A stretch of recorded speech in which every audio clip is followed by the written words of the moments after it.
Well, Alan joins me now. To my shame, I've never been to the Isle of Wight and have been watched. Now. I know, I'm sorry, I feel terrible, but having watched, what a beautiful, beautiful place. It's glorious. I mean, I've spent part of my life down there. We've had a place down there for more than 20 years now. I was High Sheriff for a year, which was great fun. High Sheriff? I know. Do you get a badge and everything? Oh, you get. What does it mean, being a High Sheriff? Well, you're the Sovereign's representative for the judiciary. Ooh. Yeah, and it's only a year long term. Right. That's very grown up, Alan. Awfully grown up. You wear knee breeches and a jabot and a sword and all that.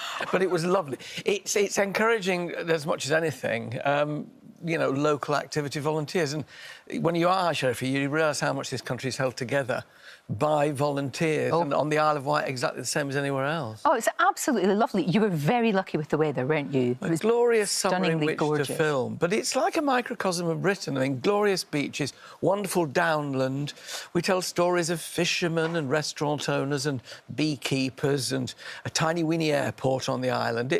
It's got its own character, and I think it's an undiscovered, in many instances, jewel of Britain, and it's so accessible. It is. Right in the middle at the bottom, just off the Hampshire coastline. Right in the middle at the bottom. Well, that's geography, you see. That's geography. But it is gorgeous, and you can tell you love it so much. I love it, and I love the people, and we've been made very welcome. No, it's gorgeous. So, if I was going, what are the things to do? The main things, would you say, if if you're bouncing in? Well, I'd certainly go to Osborne, which is in East Cowes, which is Queen Victoria's old house. It was handed over to the nation by Edward VII in 1901. Glorious garden there. We talked to the twins. There's these twins who run the garden there at Osborne, and it's like being on the Riviera. You said it was like. The light on the Isle of Wight is great, and it is sunny a lot of the time. Though I do have friends who said, we went to the island once when I was a schoolboy. It rained. I've never been back.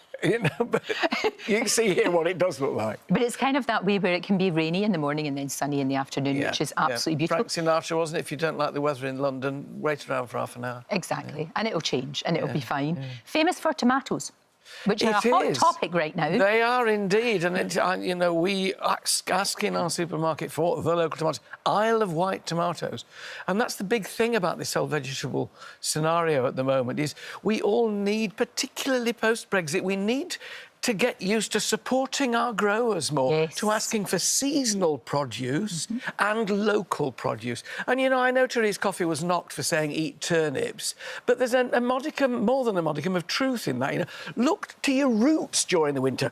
Potatoes, parsnips, weeds, turnips. Get used to them, and you'll find your diet changes, and it's much more exciting than having strawberries in the middle of December, which have had to be, or avocados, flown over from felled rainforest across the oceans. Why would you do that? No, exactly. So do that. And you know what? It's interesting because last year we grew tumbling toms. Yes. Oh, yeah. Tumbling toms. Yeah. And you can grow them, you don't necessarily have to have a garden. You could do it in a little hanging basket. Pot. You can do the tumbling ones in a hanging basket. You can have grow bags either side of your doorstep. Right. I'm just about to plant my onion sets. Bit early for potatoes yet. Wait till the end of the month, particularly with this cold snap threatened.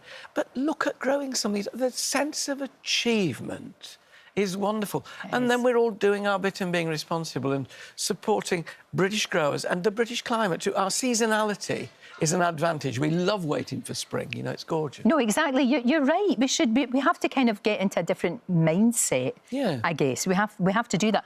We're also seeing you and love your garden as well. And if anybody loves their garden, it's your happy place, isn't it? Oh, it is. I mean, my sister laughed at me the other day. I sent her a photo, a little tiny video I'd done of my inside of my greenhouse, which I just sorted out. She said, I remember when you had your first polythene greenhouse in the back garden when you were 10. She said, you are still as joyful about... I am. Lorraine, it's got more enjoyable. It keeps me sane. And I think we all found during lockdown the capacity our gardens had. Look, I was 12. That's when I started gardening on the block. God, look at him. Not a peck of weight on him at all. But that's what I love about you, because it is that enthusiasm. And I was going to ask you something, because there was a tip going round, and I don't know where it came from, that if you put a penny into pot. It makes your plants grow. Is that They used to put right? old pennies, which had much more copper in them, into a vase of tulips, for instance. And copper is a fungicide, so it does. But it has to be old money. There's probably not enough copper now in our modern pennies and 2-penny pieces. But the old pennies, it's worth. But copper money. Can actually do that to your Well, it is. We used to, when I'm organic, I haven't used sprays and fungicides and stuff for about 40 years.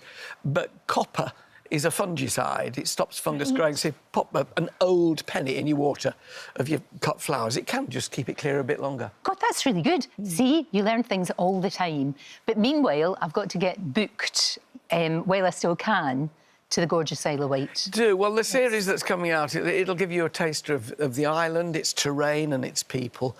I love it, and come and share it. I absolutely will. And you're Isle of Wight royalty, that's Come for tea.